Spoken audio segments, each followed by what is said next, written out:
sejam bem-vindos a mais uma aula da nossa disciplina, Conteúdo, Metodologia e Prática da Língua Portuguesa. Essa é a nossa terceira aula, o nosso terceiro encontro. E nessa nossa aula a gente vai discutir, nós vamos refletir sobre a linguística, né? Nós vamos conhecer a linguística enquanto importante campo de estudo, enquanto uma ciência que estuda a língua e as suas estruturas, né? O campo de estudo da linguística é a língua e suas estruturas. A linguística, ela se constitui aí de importantes correntes teóricas, né? Existem importantes correntes teóricas que se desenvolvem a partir da linguística e que também são muito importantes para o nosso entendimento com relação às nossas práticas e ao ensino de língua portuguesa. Elas trazem uma fundamentação importante, né? Uma referência imprescindível para o nosso trabalho com a língua. Então, nós temos aí o que é a linguística, né? O que é a linguística? A linguística, ela é uma ciência, um campo de estudo que estuda a língua e as suas estruturas. A linguística, ela tem como marco referencial, né, os estudos da linguística, na linguística moderna, eles se iniciam a partir de Saussure. O Ferdinand de Saussure, ele foi professor de um curso de linguística geral, né, em Genebra. Ele ministrou esse curso durante vários anos e, enquanto ele era vivo, ele não publicou nada, mas essas ideias dele estavam anotadas. Então, depois que ele morreu, alunos dele pegaram essas ideias e publicaram, escreveram um livro com o mesmo nome do curso que ele ministrava, curso de linguística geral, onde então eles tratam, né, as principais ideias e fundamentações que o Saussure tinha sobre a língua. Então, o nosso marco inicial de referência com relação aí à linguística é o Saussure e as suas contribuições. Importante que a gente entenda que a linguística, ela tem diferentes vertentes, ou seja, diferentes correntes teóricas. E essas correntes teóricas entendem e concebem a linguagem ao seu modo. Então, elas entendem essa estrutura da língua a partir de contextos e situações específicas. Então, nós temos duas importantes correntes teóricas da linguística, que é o estruturalismo e o gerativismo, né, que são importantes para que a gente entenda a corrente teórica mais próxima de nós, né, corrente teórica que tem sido mais estudada e discutida na contemporaneidade, que é a sociolinguística, que traz uma importante contribuição aí para o ensino da língua portuguesa. Então, nós vamos ver cada uma dessas correntes teóricas, né, entendendo aí o que as fundamentam e qual é a relação delas, né, com a sociolinguística e quais são as contribuições da sociolinguística para a nossa prática pedagógica. Então, o estruturalismo, essa primeira corrente teórica aí da linguística, ela é fortemente influenciado pelas ideias de Saussure, que é considerado aí o pai da linguística moderna. Ele é um marco inicial de referência dos estudos da linguística moderna. E o Saussure, ele propõe pensar a língua enquanto estrutura, né? Por isso o nome dessa corrente, estruturalismo. Então, ele entende a língua enquanto estrutura, ou seja, um conjunto organizado de signos linguísticos, né? E esses signos, eles são organizados de forma coerente a partir de regras gramaticais que os organizam. Então, a gente tem essa primeira corrente teórica fortemente influenciada pelas ideias de Saussure. E o Saussure, ele traz importantes contribuições acerca do conceito do signo linguístico. E ele diz pra gente, ele faz uma analogia muito interessante dessa estrutura através da qual ele concebe a língua com o jogo de xadrez. Então, ele propõe pensar a estrutura da língua da mesma forma como nós olhamos para o tabuleiro de xadrez. Segundo ele, os signos linguísticos, ou seja, essas estruturas, né, que sustentam a língua, elas podem ser pensadas como as peças do jogo de xadrez. Então, nós temos peças, né, independente do material que essas peças sejam constituídas, quer seja de madeira, de metal, de plástico, elas desempenham uma função. Né, função que elas desempenham com relação às outras peças do jogo e elas seguem um conjunto de regras. Então, elas se movimentam no tabuleiro a partir de regras. Né? Então, independente do material que as constitui, elas vão ter a mesma função. Se eu perder uma peça do jogo de xadrez e substituir essa peça por uma tampinha de garrafa, por um botão, esse botão e essa tampinha, ele vai seguir as mesmas regras do jogo, portanto, ele vai desempenhar o mesmo papel da peça que foi perdida. E é dessa mesma forma que ele concebe a língua enquanto estrutura. Uma língua que é estruturada a partir de signos linguísticos, né? Então, ele entende a língua como homogênea, como uma estrutura fechada. O Saussure, ele ainda não considera a relação da língua, né, desses elementos dessa estrutura com os fatores extralinguísticos.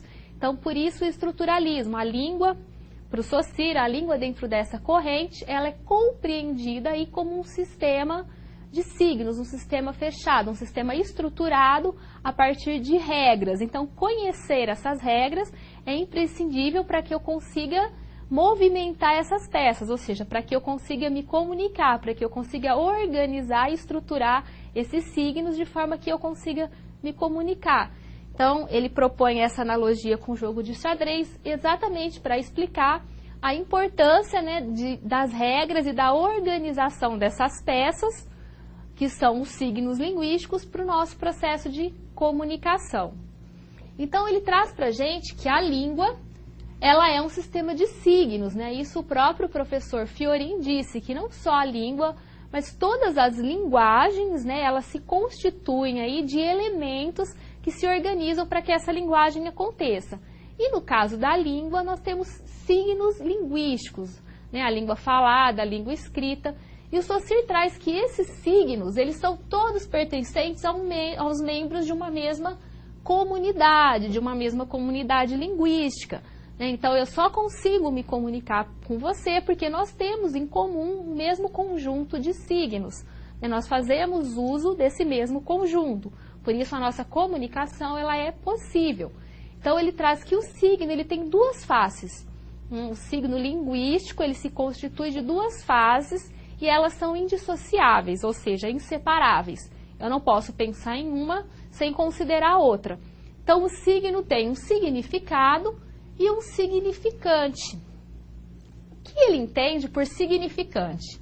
O significante é o plano da expressão, ou seja, no caso aqui as letras, as palavras, é a forma que eu vou expressar esse signo, a forma como esse signo se expressa. Então a gente pode considerar aí que a palavra escrita, né, ou a palavra falada, ela é um significante. E nós temos o significado, ou seja, é a imagem, é um entendimento que eu tenho a partir desse significante. Então, o que eu penso sobre cadeira, o que eu penso sobre mesa? Possivelmente, se eu disser mesa, eu vou pensar em uma mesa, você vai pensar em outra mesa. Nós temos diferentes modelos de mesa, diferentes parâmetros. Então, eu vou pensar naquele que é mais próximo a mim, assim como você vai pensar naquele que é mais próximo a você. Então, é disso que se compõe o signo linguístico de acordo com Saussure, de um significado e de um significante, ou seja, do plano de expressão e do plano de conteúdo, que é a imagem, que é aquilo que representa o signo para mim. E nós vamos então agora para um vídeo que traz para a gente um pouco das importantes contribuições do Saussure e da linguística e vai falar um pouquinho para a gente do estruturalismo. A gente vai para o vídeo e já volta.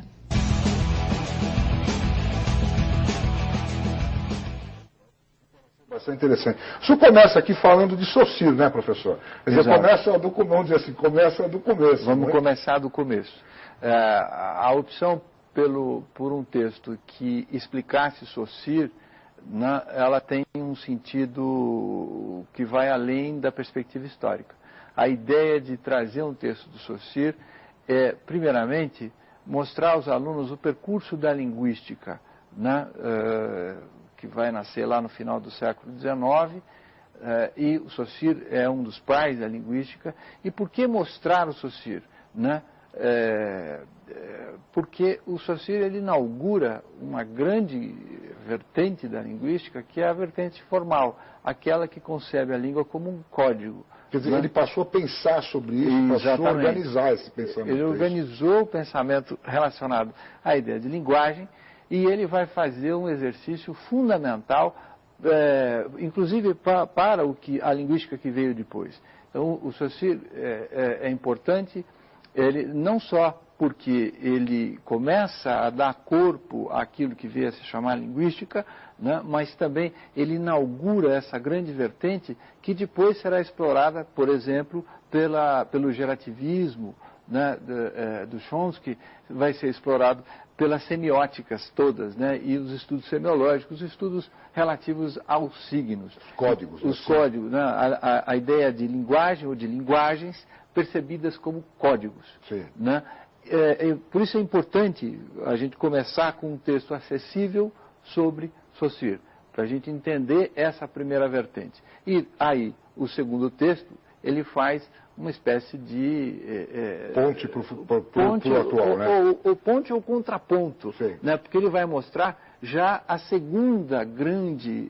a segunda grande perspectiva relacionada ao estudo da linguagem, da língua, que é a vertente funcionalista, né? A língua pensada como processo de comunicação, como diálogo. E aí nós vamos nos encontrar com autores muito mais próximos do que os professores, os alunos, professores, muitos deles, já veem no cotidiano. Nós vamos encontrar nomes como Vygotsky, Bakhtin, né, e os linguistas especificamente. Quer dizer, é importante entender esse caminho da compreensão do código para poder trabalhar com isso. Sim, né? Até porque esse não é um texto feito para linguistas puros, não é um curso de linguística, né? Mas o professor precisa conhecer essa vertente ou essas vertentes, ao menos de um ponto de vista um pouco mais amplo, para ele poder se situar. Por exemplo, o grande debate que houve no primeiro semestre relativo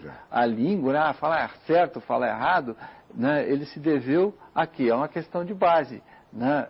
A imprensa, ou parte dela, e os políticos, ou parte deles, que fizeram boa parte da carga contra o ensino, né, tal como ele acontece hoje nas escolas, essa imprensa e esses políticos partiam, mesmo que sem saber, de uma perspectiva formalista da língua. Né? A língua é aquilo que está pronto lá na gramática. Fugiu daquilo, está errado. Aquilo ali tem uma base e essa base está ancorada em Saussure lá atrás. Acho que o professor, o nosso aluno, o professor, eu sempre falo professor, porque uma boa parte dos nossos alunos são professores.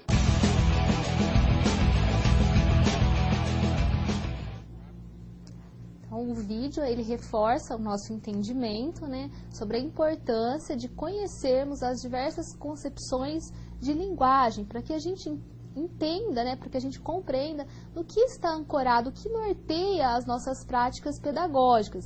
Então, o professor Juvenal traz para a gente, né, ele reforça aí a imagem, a figura do Saussure, né, como um referencial, como um pai da linguística moderna. Ele traz a importância de conhecer historicamente, né, de que maneira essas vertentes e essas correntes teóricas vêm se desenvolvendo, para que a gente consiga compreender, então, as discussões e as maneiras através das quais os materiais didáticos e as práticas pedagógicas têm se fundamentado. Então, ele pontua aí para a gente uma importante discussão que nós vivemos recentemente acerca do conceito de certo e errado. Nós tivemos uma grande polêmica aí, porque o livro foi publicado dizendo que a escola precisa trabalhar as variedades linguísticas e repensar, então, o conceito de certo e errado. E aí, então, a gente teve uma grande crítica da sociedade, né, com relação a isso. Ele diz para a gente que essa é uma crítica, né, de pessoas que possivelmente não conhecem as correntes teóricas e o que a fundamentam. Porque a gente entende, então, que quando a gente pensa numa língua, né, fechada, estruturada, a gente lembra, então, da contribuição do Saussure, que a concebe como código e traz a distinção do certo e do errado. Então, o que for diferente da gramática, das regras, né, que organizam esse código é errado. Eu não considero as outras possibilidades de manifestações linguísticas. Então, o vídeo vem reforçar aí o que a gente vem discutindo e as reflexões que a gente vem propondo nessa nossa disciplina de pensar a linguagem aí a partir dessas diversas concepções, entendendo ela como um processo mais amplo e mais significativo do que simplesmente comunicação, como simplesmente exteriorização de palavras. Então, ainda aqui no estruturalismo, né, é importante a gente pensar que o estruturalismo ele tem duas vertentes. A europeia, que ela se desenvolve a partir das ideias, né, do Saussure, lá em Genebra, e também, ao mesmo tempo que as ideias do Saussure eram difundidas, né, lá na Europa, através desse livro de linguística geral que foi publicado pelos seus alunos, através das anotações que foram feitas a partir desses cursos que o Saussure ministrou, a gente tem nos Estados Unidos o Leonard Bloomfield, que também, né, desenvolve aí o estruturalismo norte-americano. Então, a gente tem o estruturalismo europeu e o norte-americano. O estruturalismo norte-americano, ele tem pontos de convergência, né, ele faz aí um diálogo com esse estruturalismo proposto por Saussure, mas o que difere ele desse estruturalismo é que ele se fundamenta no behaviorismo, né, na teoria behaviorista proposta por Skinner. E o que vem ser essa teoria que fundamenta esse estruturalismo norte-americano? O Skinner e a psicologia behaviorista acreditam que que nós nos manifestamos através do que eles entendem como estímulo-resposta. Então, as manifestações sociais do homem se dão através de um processo de estímulo-resposta. Eu tenho estímulos externos, né, e aí eu respondo a esses estímulos externos. E a linguagem acontece nessa mesma perspectiva. Então, você tem um estímulo e uma resposta para isso. Por exemplo, desde pequeno, sempre que mostrado uma cadeira para a criança, a gente vai dizer que é uma cadeira. Então, quando a criança olhar para a cadeira, a imagem da cadeira é o estímulo. E a resposta que ela tem para isso é a verbalização, ou seja, é a linguagem dela, é uma cadeira. Então, eles acreditam que a linguagem também é um condicionamento social, que a gente vai desenvolvendo a linguagem de forma condicionada. Então, essa é a perspectiva norte-americana do estruturalismo. Ele ainda acredita que a língua é fechada, é estruturada, né, é homogênea, eu tenho uma língua estruturada, eu tenho um código, mas já ela funciona a partir de estímulos externos. Então, ele não se preocupa mais só com essa questão interna da língua, mas já diz que a língua funciona numa perspectiva de estímulo-resposta e obedece a estímulos externos. Então, nós temos outra importante corrente teórica, né, além do estruturalismo, que é o gerativismo. O gerativismo ele se desenvolve na década de 1950 e ele se desenvolve exatamente em oposição a esse estruturalismo, né, a esse behaviorismo proposto pelo Bloomfield. Então, ele diz para a gente que a linguagem ela não é um processo mecânico condicionado. Então, para os gerativistas, né, que tem como principal referência aí o Chomsky, eles trazem para a gente que a linguagem ela deve ser pensada, ela deve ser entendida a partir da possibilidade que nós temos, possibilidade essa infinita, né, de organizar e de estruturar esses signos linguísticos. Então, eu tenho diversas possibilidades de organizar esses signos linguísticos. E essas possibilidades, elas estão relacionadas aí com a minha capacidade cognitiva, com a minha criatividade.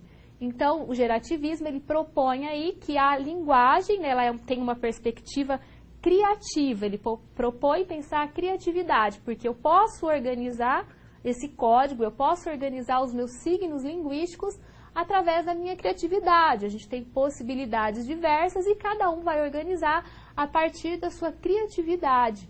Então, entende a linguagem assim, dentro dessa perspectiva. Então, essa abordagem, né, a gerativista, ela se fundamenta no princípio da competência linguística, ou seja, a competência que eu tenho de organizar de forma criativa esses signos, que está relacionado com as escolhas, ou seja, com as possibilidades, com a minha criatividade. Eu tenho diversas possibilidades e aí, fazendo uso da minha criatividade, eu faço escolhas, que são feitas para produzir enunciados, considerando, então, nesse contexto, a vertente criativa da linguagem, ou seja, então, existe aí uma ênfase, né, as questões cognitivas, a criatividade, e o que difere o gerativismo do estruturalismo é que o gerativismo ele não concebe a linguagem como um processo mecânico, como um processo estruturado. Ele entende que nós temos, sim, estruturas internas, nós temos signos linguísticos, mas a gente tem diversas possibilidades de movimentar esses signos linguísticos. E essas possibilidades de escolha, elas estão diretamente, estritamente relacionadas aí com a minha criatividade. Então, é uma corrente teórica importante que se desenvolve em oposição ao estruturalismo proposto pelo Bloomfield, né, que tem a sua fundamentação teórica aí na psicologia behaviorista, tá? E nós temos, então, uma terceira vertente